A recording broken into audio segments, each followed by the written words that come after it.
Kaibigan, napakapalad ka sa oras na ito sapagkat kasama ka namin sa pag-aaral sa salita ng ating Panginoon Diyos. Sa oras na ito ay magbibigay sa iyo ng tunay na kaalaman sa ating pag-aaral, tunay na kapayapaan at pag-asa ng buhay na walang hanggan.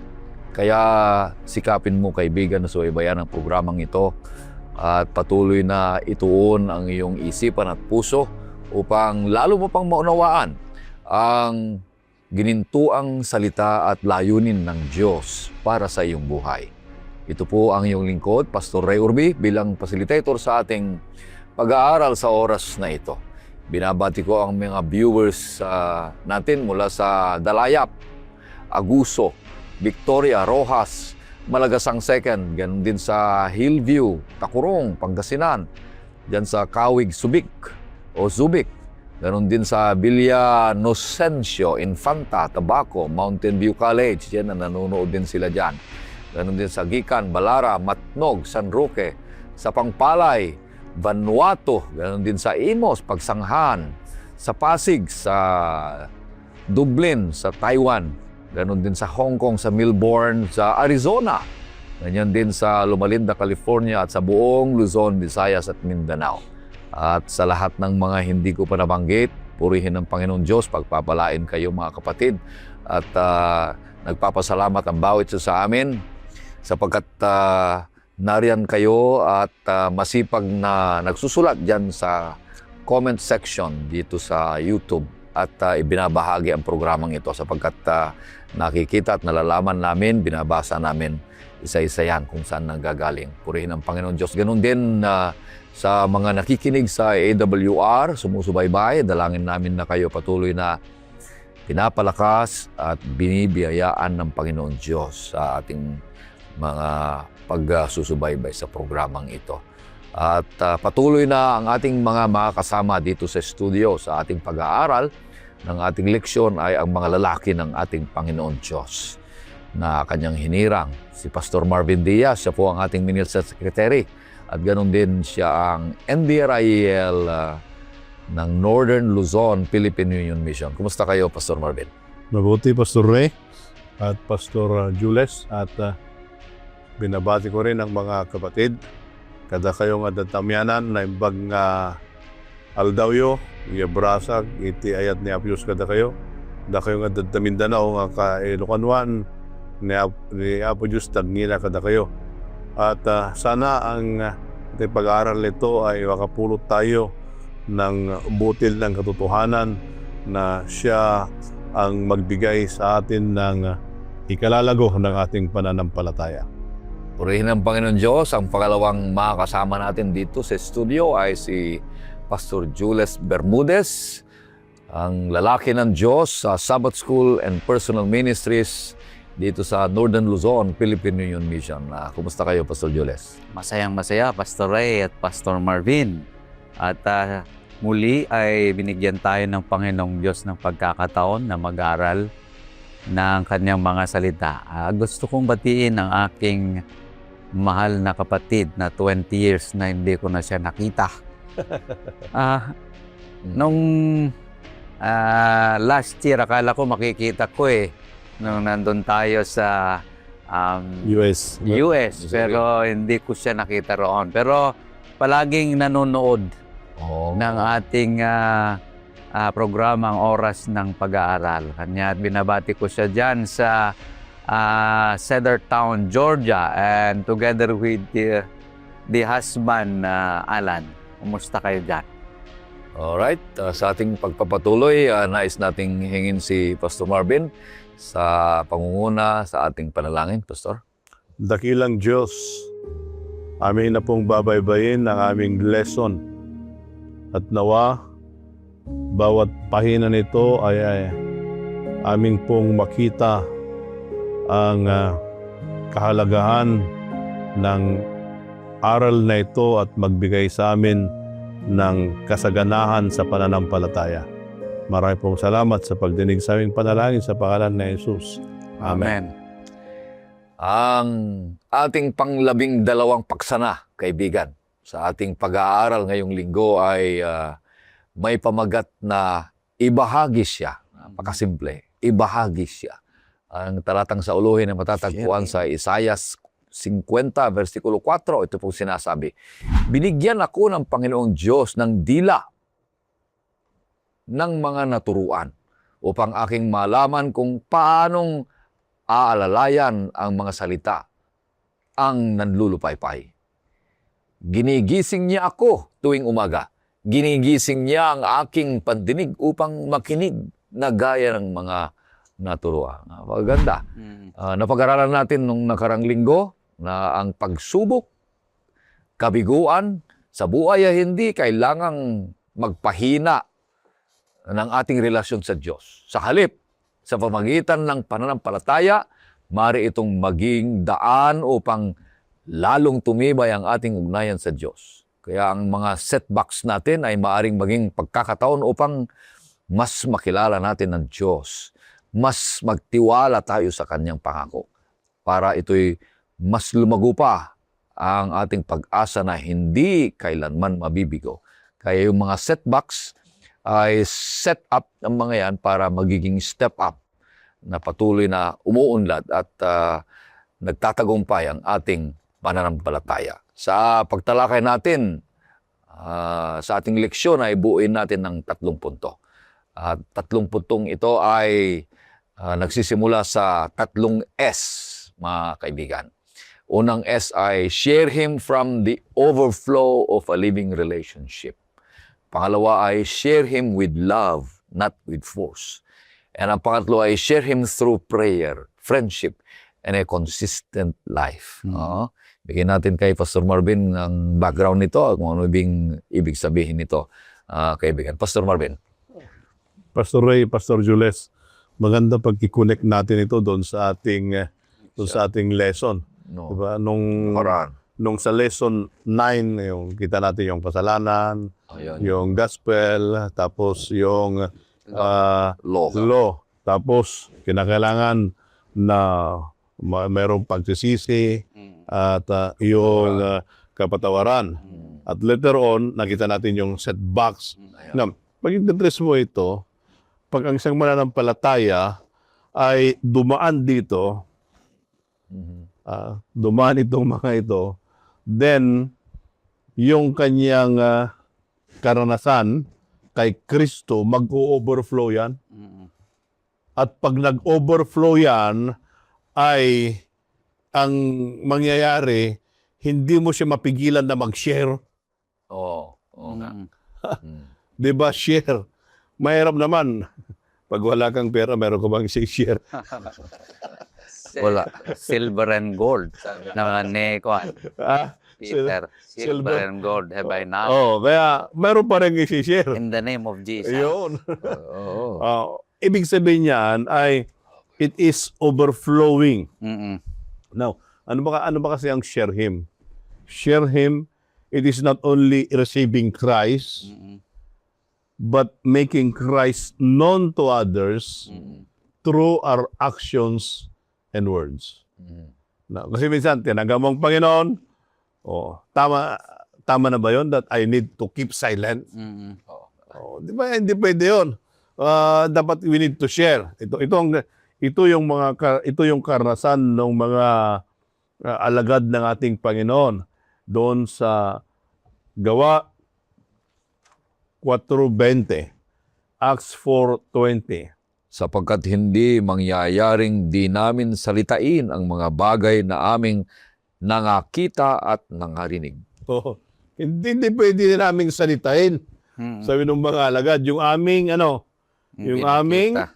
nakita at ang aming narinig. Now, kaya ito pala, mga minamahal na kaibigan, mga kapatid, na ang Panginoon, once na naranasan lang natin yan, once na nakita natin yung kanyang goodness, then you need to share. Not only goodness, you heard what He had done, then we need to share. Ito yung karanasan nila. Ang sabi na, for we cannot but speak things. Yun. aglap-lapusanan. Mm. Kaya pag titingnan po natin, when we meet Christ, that is personal experience. When we grow in Christ, that is discipleship. Mm.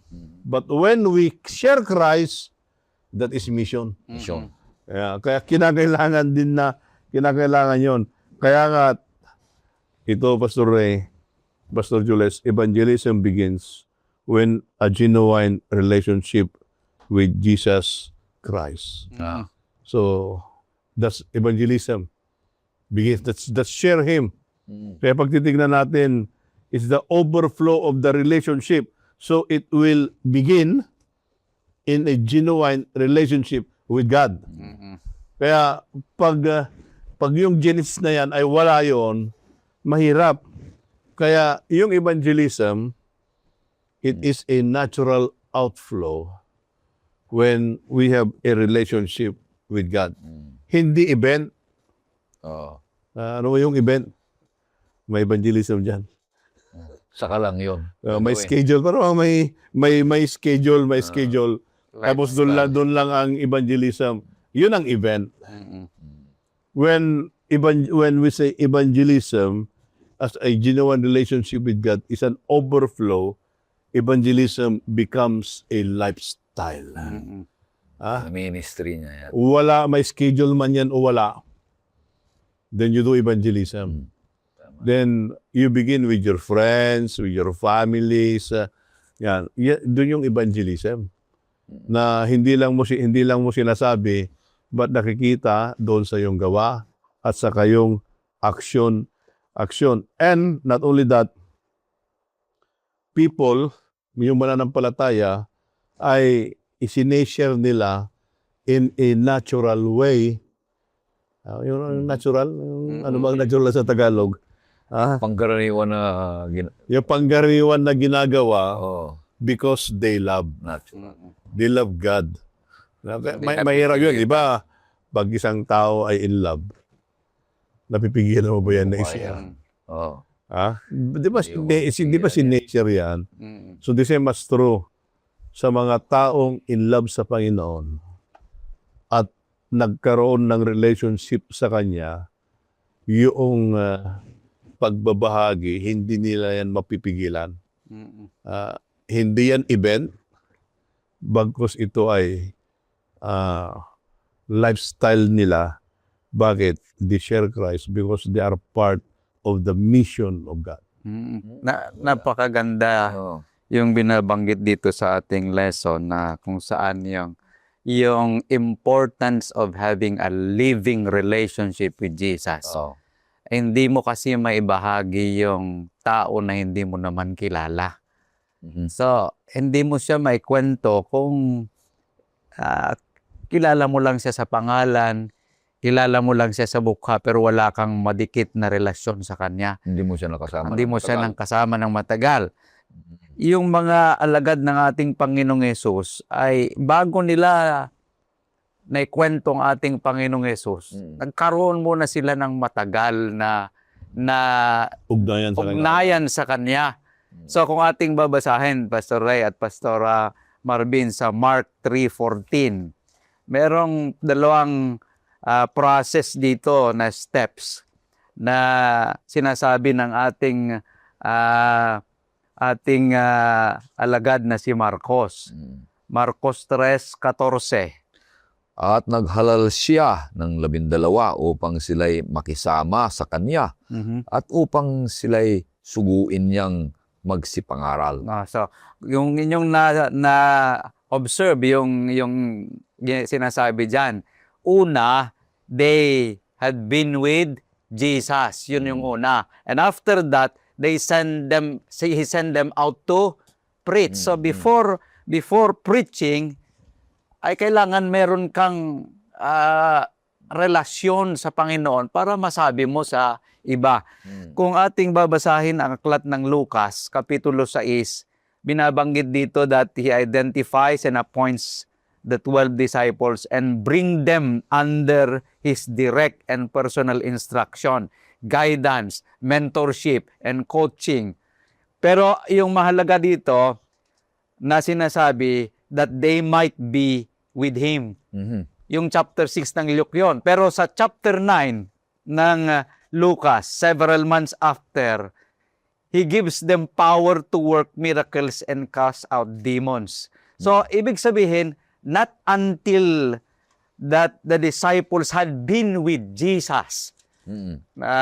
kung saan ay nakasalamuhan niya sila, nakilala nila ang ating Panginoon, tapos ay kaniyang sinugo sila upang mag-preach. So, kung inyong titingnan dito sa ating lesson, nung nag-preach na sila sa Acts 4:13, anong mababasa natin sa aklat ng mga gawa, Pastor Ray, dito sa ating leksyon na sinasabi na na-observe ng mga tao sa Jerusalem, sa ating mga alagad.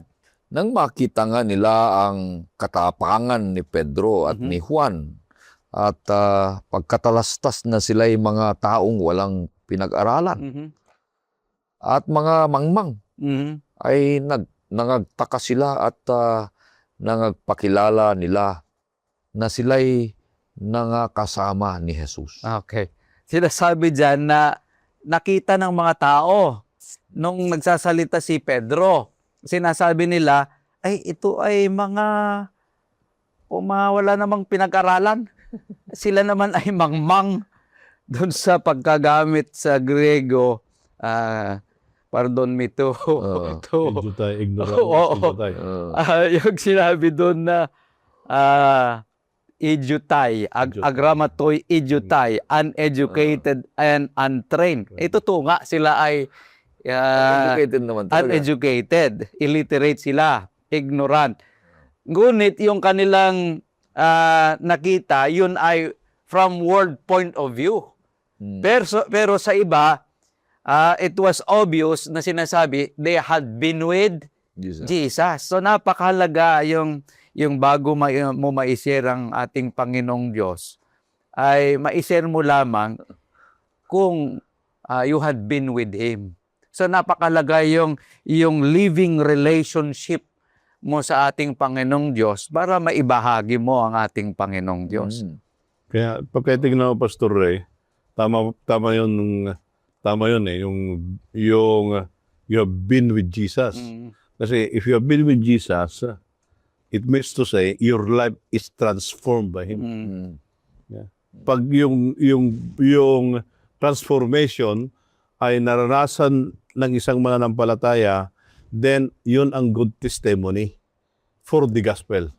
Kaya the moment na we are not been with Jesus, how can we transform? Then the moment that we have not been with Jesus, how can we share the gospel? That's why mahalaga yun eh. Yung be with Jesus, whatever your background, idumay, ignoramus, uneducated, untrained, yan yung verse na yung sa kabila, idudamos, ignorant. Yan, ito yung mga tao. Pero yan ay because of their being with Jesus, they have a transformation. And the transformation, yun yung nagbigay ng testimony sa kanila. Tingnan mo yung kukun. Yung kukun yan. Anong nangyari doon anong nangyari yun? Lalabas yun, may mga struggle. May mga struggle bago lalabas yung beautiful butterfly, di ba? Mahirap pa mabuksan. Pero yung pagkukun pa lang, hindi mo siya ma-appreciate yung beauty. Itsura niya. Pero paglabas yon, makita mo magandang paru-paro. Bakit magandang paru-paro? Ganon din nakikita yung good testimony doon sa taong mananampalataya, kagaya ng paru-paro, because they have been with Jesus. Kaya maganda ito eh, na pag yung isang mananampalataya ay naranasan niya na lumakad sa Panginoon araw-araw. Yun yung kanya eh. Hindi occasional, hindi kahapon or Hindi what, seasonal. hindi seasonal. Pero dito ang nangyari is living relationship can be cultivated if we walk daily with God. Then walking daily with God, it means sharing Jesus daily with others. Yeah. Pwede nating sabihin ngayon that boldness in sharing Christ doesn't come from a perfect script na ginagawa mo Oo. or from theological degree na meron kang degree para maganda yung May certificate pa kung ano. pag-share mo, maganda yung ang mga mensahe mo. But it comes from the confidence of intimacy with Christ. Yun lamang eh. Kasi yun yung nakita natin sa mga alagad. Sila naman ay mga ordinary people. Walang pinag-aralan. Pero nakaya nilang i-share ang Panginoon with boldness because of their close intimacy with Jesus Christ. Kaya ay napaganda. Naintindihan natin mga kapatid, ano po, na bago tayo magbahagi, ay meron tayong buhay na relasyon sa Diyos. Paano magkaroon ng buhay na relasyon sa Diyos? Kasama muna si Jesus. Lumakad ko muna ng kasama mo, Jesus. Si Jesus, bago ka magbabahagi. Kasi pag ikaw na ay nagpatotoo, ikaw na ay nagbahagi, ay wala nang kukontra dyan. You have a very strong testimony na patotoo sapagkat meron kang relasyon sa Diyos na buhay at nakasama mo si Jesus na matagal at meron kang tunay na patotoo na hindi kayang supilin sapagkat yung patotoo ay patotoong kasama mo. Sige, mahirap banggahin ang patotoo dahil karanasan mo yan. Kaya ang pagbabahagi ay pagbabahagi lang ng karanasan sa ating Panginoong Hesus. Hindi yung kaalaman, kundi yung karanasan sa ating Panginoong Hesus. So, yung pagbabahagi sa karanasan sa ating Panginoong Hesus ay yun yung, sabi ni Pastor Marvin, buhay na overflowing ang ating karanasan. Kaya tayo nagbabahagi. Ang pangalawang punto ay napaganda uli. Share Him with love. O yun, Pastor. Not force. Maganda ito eh. Pag minamahal mo ang isang tao, you relate your good experience. Natural yan. Your feelings, right? Kaya ganun din eh. At pag walang pag-ibig, may pipot ba yan? Paano yan? Paano natin i-share? Now, ito ang sabi sa John 13:35. Na, tingnan natin na John 13:35, which defines also yung pag-ibig. Ano sabi diyan? Sa ganito'y mga kilala ng lahat ng mga tao na kayo ay aking mga alagad kung kayo'y may pag-ibig sa isa't isa. Yun. Makikilala daw tayo na alagad ng Panginoon kung mayroong pag-ibig. Now, evangelism again. I'll go back to evangelism. Evangelism is relational, not argumentative. Yeah. Kasi dito, ang titinig natin ay yung tao na mayroong pag-ibig doon sa kapwa niya tao, then it's easy to share. Kasi pag nandidiri ka, paano mo i-share? Pag selective ka, Yun, wala din. paano mo i-share? Kaya nga may care group kasi mayroong kalinga. Care nga, tawag. Care nga eh. Pag-iingat. Ganun yun. Then, another thing, hindi lang nakikita doon sa expression of love, pati sa pananalita. Colosas 4. Dahil sa 4, versikulo 6. Ang inyong pananalita naway laging may biyaya na magkalasang asin upang inyong maalaman kung ano ang nararapat ninyong isagot sa bawat isa. Ano sabi doon? Let your speech, yung pananampalataya mo ay may biyaya. Yung pananalita. Minsan kasi, kahit pananalita very rough. Oh. Very rough. Pero ang sabi niya na yan, and season with salt. So, Now, ang titignan po natin dito ay sharing Christ involves listening. Not only listening, it involves caring. At we meet people where they are. Hindi yung, dyan kayo, dito kami. Ang tao, Pastor Ray, Pastor Jules, na-open ang puso ng tao if they know you love them. Pero pag hindi nila naranasan yung pag-ibig na yan, still, their heart ay sarado. At pag sarado yung puso nila, mahirap ipenetrate yan ng Ebanghelyo. That's why we need to share Christ through love and compassion. yeah. Napakaganda. Pastor Jules. Oo. Kasi itong ating leksyon ay tinutulungan niya tayo kung paano tayo magbahagi ng ebanghelyo sa iba. Ang ating Panginoong Hesus ay iba kasi ang pagtingin niya sa tao. Kakaiba yung pagtingin niya sa mga tao kaysa sa atin. Pag siya'y tumitingin sa tao ay hindi niya tinitingnan, hindi niya sila ginajudge. Pero kung ang tao, minsan pag nakikita niya yung ibang pananampalataya, ay nakikita na niya na siya ay target for debate. Kung minsan, yun Yung mahirap na ganun. Oo. Pero ang ating Isip. Panginoon, hindi. Basahin natin sa Matthew 9:36, Pastor Ray, kung anong sinasabi dyan. Kung saan ay binabanggit kung paano ang ating Panginoong Hesus ay tinitingnan ng mga tao. Datapwat nang makita niya ang mga karamihan, ay nahabag siya sa kanila sapagkat pawang nanghahapis at nangangalat na gaya ng mga tupa na walang pastor. Okay.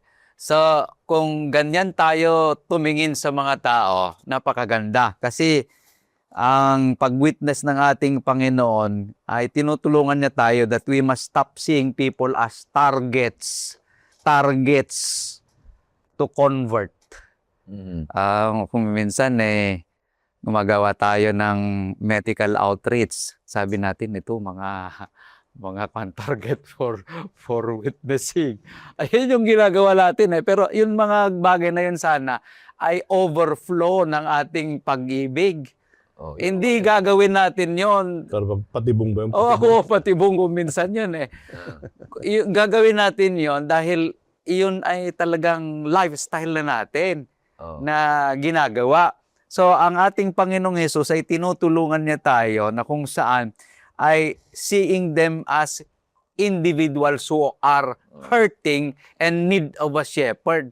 Kung ganun tayo tumingin sa mga tao, ay talagang nakikita naman kung minsan kasi sa pagpanahon ng crusade, nagbibigay ka ng noodles. Pagpanahon ng crusade, hineshake hand mo. Pero pag wala na, ay hindi na. Pero dito ay sinasabihan tayo kung paano natin may bagahagi ang ating Panginoon sa pamagitan ng pag-ibig and not by force. Dahil kung yun ang nakikita ng mga tao na pag-ibig, ay talagang susunod sila. Hindi dahil sa ating ginawa, dahil nakikita nila ang pag-ibig ng ating Panginoon. Kaya tama yun, Pastor Jules, Pastor Ray, na dapat it should be based on the love of God. Kaya, ito yung sabi doon sa unang 2 Corinthians 5:17, 5:14 I should say, na dapat ito yung baseline na nakikita. Anong sabi dyan? Sapagkat ang pag-ibig ni Kristo ay pumipilit sa amin, sapagkat ipinapasya namin ang ganito na kung ang isa ay namatay dahil sa lahat, kung gayoy lahat ay nangamatay. Kaya, yung pagtignan natin doon, Pastor Ray, ang sabi doon, for the love of Christ, compel us. Compels us. Yun yung, di ba, yung yung sa Tagalog, yun ang pumipilit sa amin. Pilit. Di ba? It's not the organization, it's not that you're connected with the work or what, pero ang motivating factor sana yon ay yung pag-ibig natin sa Panginoon. Kaya ito, yung pag-share dito ay kung pala pag i-share mo ay kano bang budget diyan? Di ba by force yun? Di ba by force yun na is not anymore motivated by love. It is motivated by finance. Kaya dapat maingat tayo doon eh. Kasi nung panahon na ito, when they do the evangelism, tinatanong ba, ilan bang budget ko dyan? Hindi naman tinatanong yun eh. Ang nangyari dito, they plan a church because of the love. Kahit pagtitignan sa history ng church why they do evangelism, because of the love. Yeah. Kaya yun sana yung maingat natin. We do evangelism because of budget. O kaya dahil elder ka, o kaya ikaw ay pangulo sa iglesia, ginagawa mo yan dahil pangulo ka. Because of your position. Oo. Hindi yung pag-ibig mo sa Diyos. Mahirap yun. Dapat ito yung maliwanag na when we share the gospel, the motivating factor ay yung pag-ibig natin sa Panginoon. Wala nang iba yun eh. Kasi yun, pag yung pag-ibig natin ng Panginoon, minamahal mo siya, then dahil minamahal mo siya, yung kanyang love, yun ang nagpupus. Nagpupus sa'yo. Kaya daily, yan yung pinatawag na daily evangelism. O hindi yung occasional, daily. Dahil ang Panginoon, ang propeller sa likod, hindi budget. Di ba? Dapat ito sana yung makita natin na ito ay lahat tayo ay tinawagan ng Panginoon upang gumanap doon sa kanyang mission. Kaya we share Him with love, not by force. Kung gagawin natin yun, Pastor Marvin, ay sinasabi na natin na evangelism is not a burden, it is not a responsibility, it is not a chores, but it is a daily reflex of our experiences with Jesus. Kasi lumalabas na yun lumalabas na yun dahil sa yung pag-ibig sa ating Panginoon. Tayo na yung pag ganun ang tingin natin, Pastor Jules, tayo na yung hand ng mission ng Panginoon. Na para bang doon sa Acts Church, sinabi doon, magkano budget ko dyan? Pero ang naman doon ay they preach what they see and they preach what they heard. Then anong nangyari doon? Yung baptism result tremendous. Bakit yun? Is their love to Jesus Christ, is the Holy Spirit who empowers them, and because of the TMI, is the total member involvement. Ngayon, TMI tayo, too much information. madaming know-how ang nangyayari. Kahit isa doon sa know-how, walang nagagawa. It's only too much information. Pero pag yung TMI ay nagawa yan, anong mangyayari doon? Yung total member involvement, then we can turn the world upside down true evangelism by motivated of the love of God. Kaya ito'y isang panawagan sa bawat isa sa atin, Pastor. Itong leksyon na ipinapaliwanag ninyo, paliwanag natin sa mga kapatid, ay yung TMI na sinasabi mo, Pastor, ay hinihimok ng bawat isa na makilahok sa gawain. At kung hindi siya makilahok sa gawain, kulang po sa pag-ibig. Hindi pa masyadong malalim ang ugnayan. At paano magsishare siya kung wala pa siyang pag-ibig? Ngunit meron siyang pag-ibig kaya lang hindi niya alam kung paano. Napakasimple lang. Huwag nating sabihin hindi natin alam dahil napakasimple lang. Ang itinuro ng Panginoong Hesus sa mga apostoles, anong tinuro niya? Yung karanasan lang nila. So kung ano yung karanasan ng mga disipulo kay Kristo, yun ang binahagi nila. Yung nalaman nila kay Kristo, yun ang ibinahagi nila. Hindi sila nagtarong, Pastor, na magkano ang budget. Wala. Kundi ang budget nila, yung pag-ibig nila kay Kristo at karanasan nila kay Kristo. Ang kaalaman nila kay Kristo. Kaya ang pinakamagandang sistema o kaya methods natin pa dito na sinasabi, mga kapatid, ay Christ method alone. Yung Christ method alone. Nakisalamuha siya, nakiramay siya, pinaglingkuran niya mga tao, kinuha niya yung tiwala at tinawag niya sila. Kaya tayo, pag nakisalamuha tayo, Pastor, doon lang natin makikita ang need ng mga tao. Doon nila makikita ang pag-ibig ng Diyos. Kasi ginagaya natin si Kristo dahil mahal natin siya. Amen. At pangatlo na punto, mga kapatid. Ang pangatlong punto, Pastor Marvin, ay share Him through prayer, friendship, and a consistent life. May detalye na, Pastor. Paano? Prayer, ibagi. friendship, and consistent life. Maganda ito. Lalo na, una tingnan muna natin. Inano muna natin yung 3 I ams of Paul. Dito sa libro ng Roma, meron siyang 3 I ams of Paul.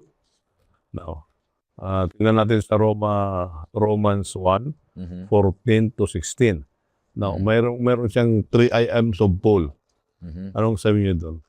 Ako'y may utang sa mga Griego at gayon din naman sa mga barbaro. Sa marurunong at gayon din naman sa mga mangmang. Kaya nga, sa ganang akin ay handa akong ipangaral din ang ebanghelyo sa inyong sa Roma. Sapagkat hindi ko kinahihiya ang ebanghelyo sapagkat siyang kapangyarihan ng Diyos sa ikaliligtas ng bawat sumasampalataya. Unay sa Hudyo at gayon din sa Griego. No, tingnan natin. Maganda ito eh. Ang sabi ni Pablo, yung una, I am a debtor. Meron akong utang.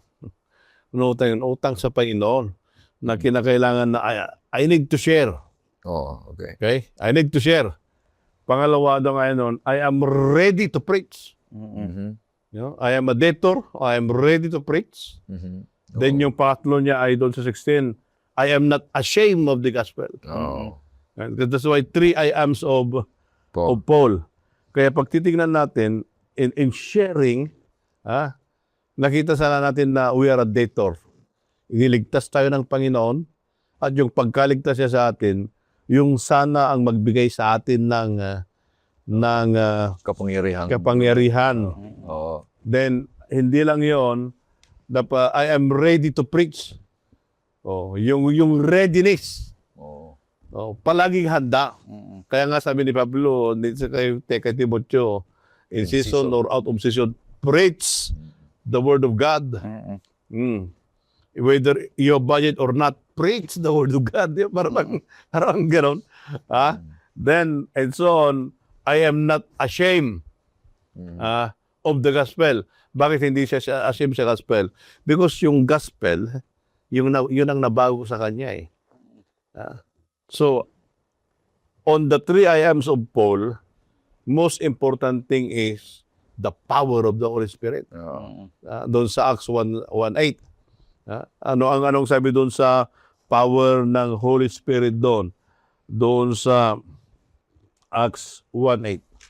Tapwat, tatanggapin ninyo ang kapangyarihan pagdating sa inyo ng Espiritu Santo at kayo'y magiging mga saksi ko sa Jerusalem at sa buong Judea at Samaria at hanggang sa kahuli-hulihang hangganan ng lupa. Kung titignan natin ito, ay yung Holy Spirit, yan yung dynamite. Tanggapin ninyo ang kapangyarihan. Sabi niya. Yung kapangyarihan yan, yung dynamite. Malamang nag-explode. Nag-explode. So, doon sa lens ni Pablo, yung 3 I ams na, I am a debtor, I am ready to preach, I am not ashamed. Mhm. You combine that with the power of the Holy Spirit. Mm-mm. Kaya pag nag-combine yan, we have the courage, we have the conviction, and we have the wisdom to share Jesus Christ. Kaya bawat isa sana sa atin ay magkaroon ng pasanin.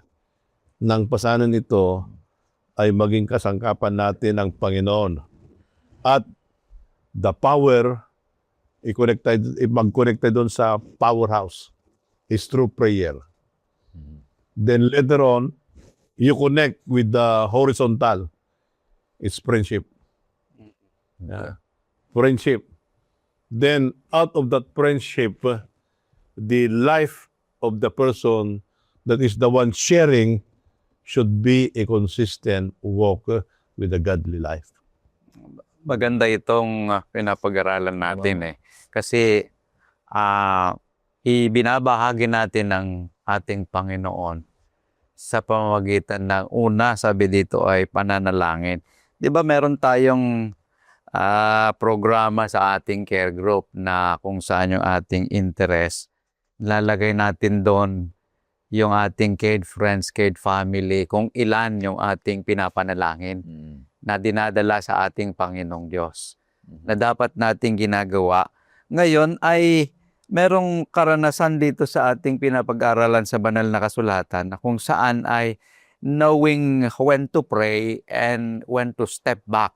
Kasi yung karanasan sa Oseas Kapitulo 7, kung ating babasahin sa ating leksyon, ay binabanggit dito yung panahon na kung saan yung stubborn son na si Ephraim ay sinabi ng Panginoong Diyos na leave him alone sa verse 17 ng chapter 4. So ating makikita dito yung prinsipyo na kung saan ay this is the time when we talk less to them about God and talking more to God about them. So kailangan na kung ito yung pagkakataon, yung sitwasyon na nakikita natin, mahirap naman tong kaibigan na to. Itong asawa kong to, matagal ko nang pinapanalangin. Bakit wala pa rin? So ang sabi sa atin dito sa karanasan sa Hosea tungkol kay stubborn Ephraim na anak, leave him alone. But sabi diyan ay talk less to them about God. Ngunit talk more to God about them. Kailangan natin ng mas maraming panalangin na dinudulog natin sila sa ating Panginoong Diyos. Hindi yung palagi nating sinasabi sa kanila yung ebanghelyo pero yung buhay mo hindi naman nakikita. Pero kapag ating silang pinapanalangin palagi sa ating Panginoon ay napakahalaga ito na ating titingnan, na ating makikita sa karanasan dito sa aklat ng Hosea. Ito isang bagay na alalahanin ng bawat isa sa atin, Pastor. Yun ang powerhouse. So we need to connect through prayer. Kasi Mahalaga yan. prayer give us the courage. Tama sabi ni Pastor Julius chismis mo sa Panginoon. Yung interest mo. Panginoon, matigas ang puso ni Pastor Ray. Oo. Sabihin mo rin. Di ba pwedeng sabihin na gano'n? na you talk mo, Panginoon. Sumbong. Ikaw na ngayon. Bahala ka na sa Ikaw na ang bahala sa kanya na palambutin ang kanyang puso. Yeah. Di ba? Pero maganda ito na we start interceding. Ito yung intercessory prayer. You intercede the person you want that you're giving the study. Na ang kuan kasi naman yan, ang conversion hindi sa atin Ang conversion ay Holy Spirit. Pero ang part natin is to give, ibigay mo. Ibigay mo, ipanalangin mo, at maganda na yung friendship evangelism. Yun ang the best way na kung saan i-develop natin yung mga tao. Kasi yun, pag kaibigan mo, madali lang mag-Bible study. Madaling ipanalangin. Kasi hindi sila estranghero sa'yo at sila ay estranghero. So, kaya madaling ipenetrate doon. Kaya ang one nito ay yung ating mga care group, mga cared friends, cared families. Ito sana yung ilagay natin doon sa ating prayer list. Sa personal na panalangin, doon sa church natin na panalangin, at most of all, we need to expect miracle. Ano ba yung miracle na mangyayari doon? The miracle na mangyayari doon ay the conversion of the person. The moment na you need to share, dapat kinakailangan din na agawin mo sa apoy. Maganda yung kay Juan punta natin si Judas. Tingnan natin yung kay Judas. Si Judas isang Juan lang yan siya Isang page lang. Chapter lang si Judas. At tingnan natin doon sa sinabi sa kanya doon sa verse yan. Tingnan natin. Doon sa verse 22 at saka 23.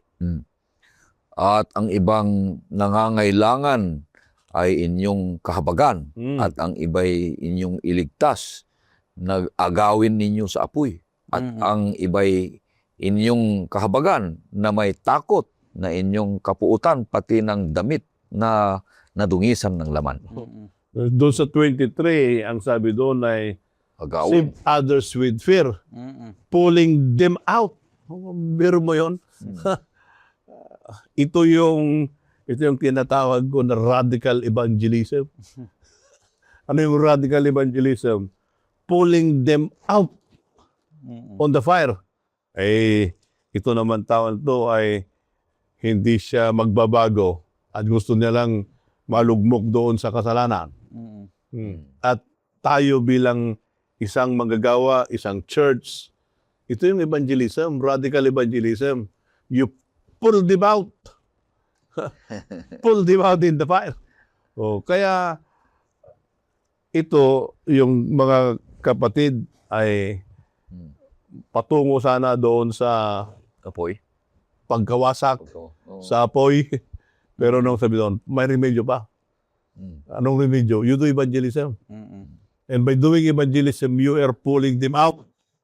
So hindi pwedeng dahan-dahanin yon. Hindi pwede kasi, Masusunog na pag dahan-dahanin mo. kaya, gilan mo.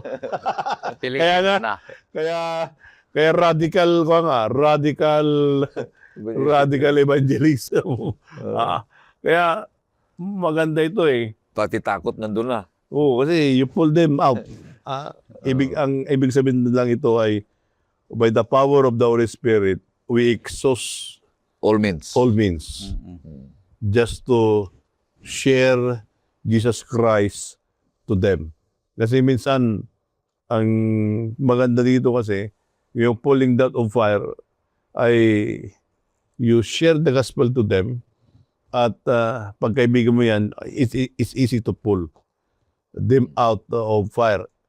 Iba rin yung pumunta ka doon at nagbayad ka ng leman, iba rin yun. Oo. Kaya ang kinakailangan dito ay sharing Jesus. Di ba? Pag titignan natin yung outline natin na share, na yung una kanina ay Share with share overflow. share him is overflowing with living relationship.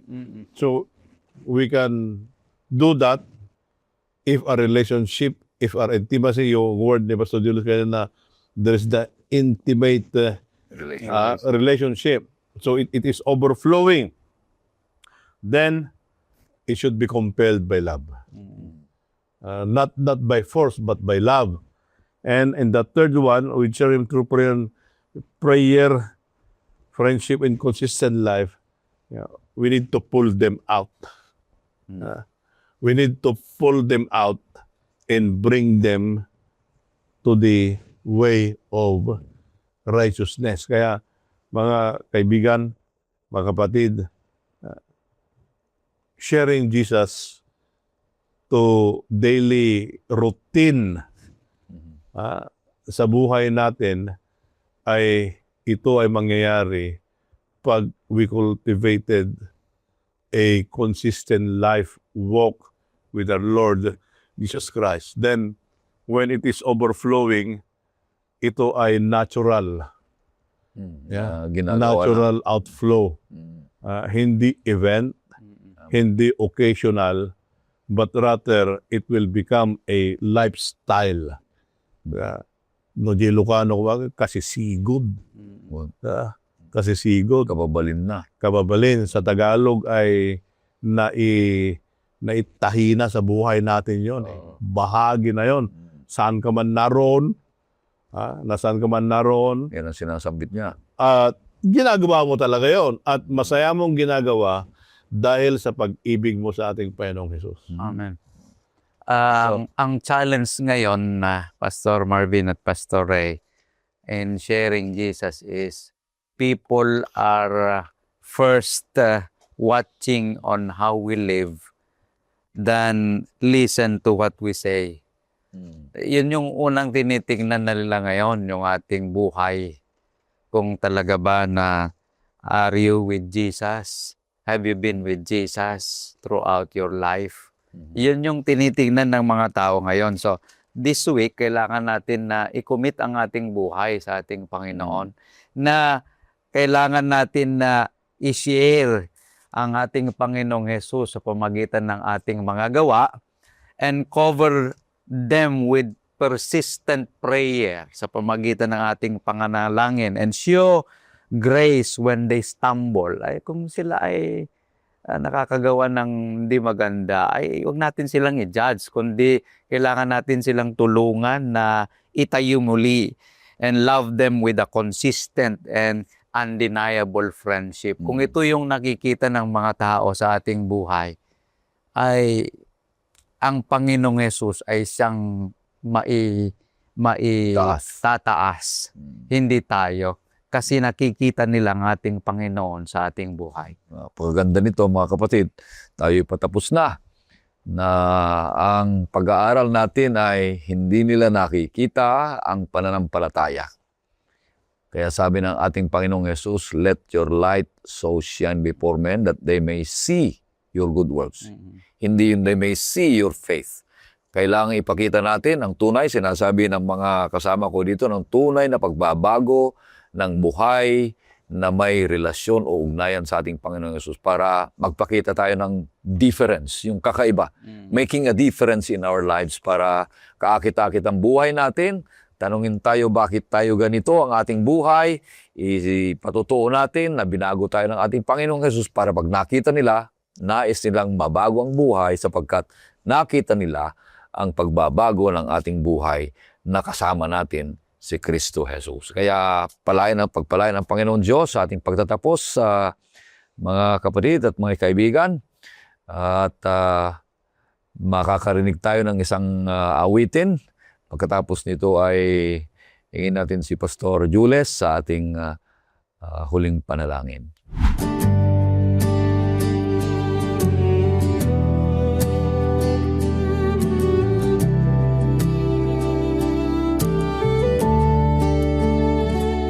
Oras na ng pag-awit ng papuri sa Panginoon, masasayang ihahayag,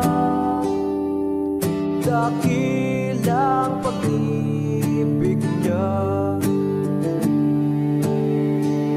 Bawat simoy ng hangin, bawat huni ng mga ibon, at nakasulat sa mga dahon, purihin ang Panginoon.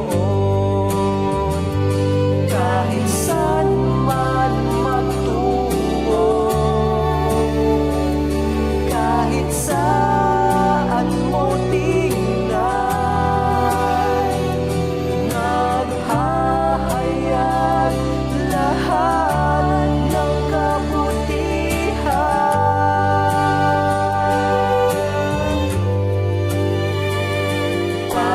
Pag-ibig niya'y banal yan, sincero at tunay.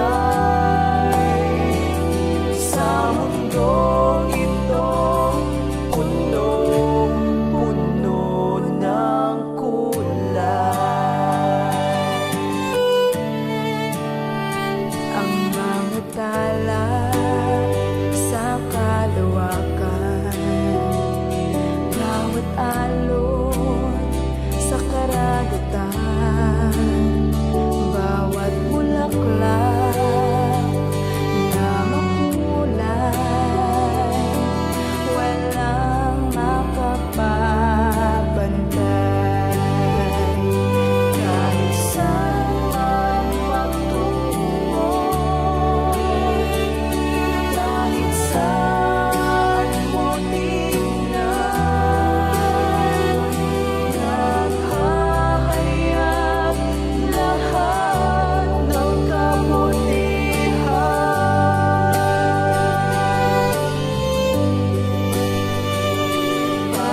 Pag-ibig niya'y banal yan, sincero at tunay. Sa mundong itong punong-puno ng kulay. Kahit saan man magtungo, kahit saan mo tingnan, naghahayag lahat ng kabutihan.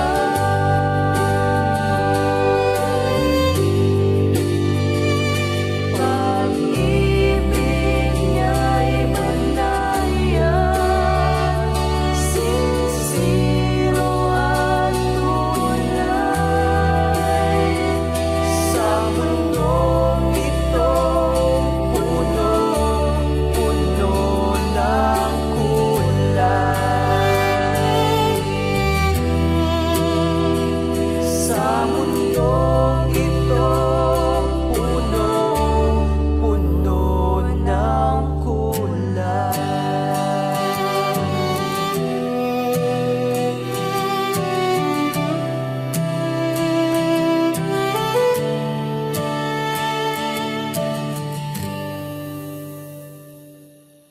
Tayo manalangin.